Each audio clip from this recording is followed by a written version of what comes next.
Welcome back to yet another workout. My name is Manny, and I will be your fitness instructor for today. Follow along as I take you through a nice and easy pull day workout.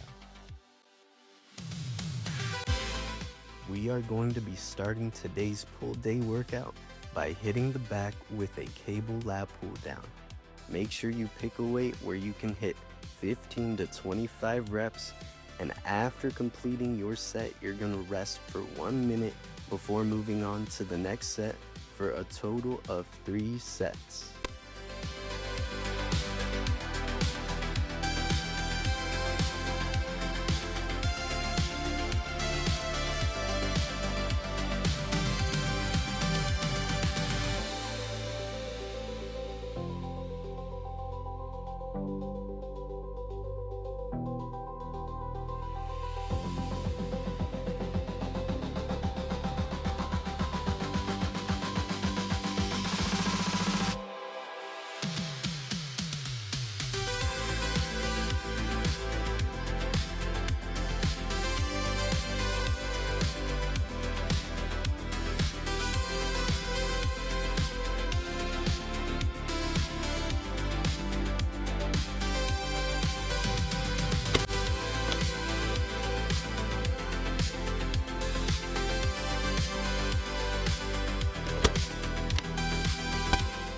After hitting the back, we are moving on to the biceps with a standing alternating dumbbell bicep curl.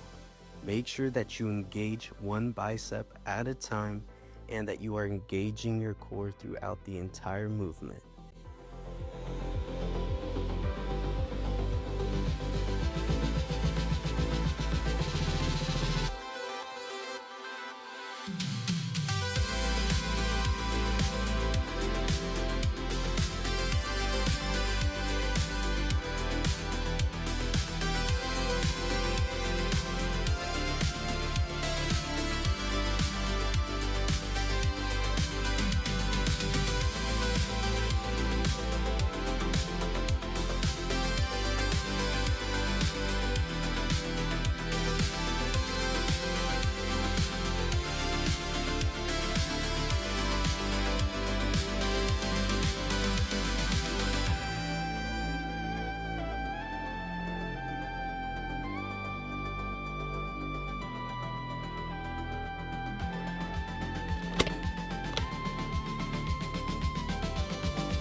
We are going to be finishing today's pull day workout off by hitting the rear delts with a face pull. Again, make sure you can pick a weight that you can hit those 15 to 25 reps, resting a full 1 minute before moving on to the next set. And that concludes our workout for today. Make sure to hit the like button and subscribe for more workouts. As always, stay tuned and thank you for watching.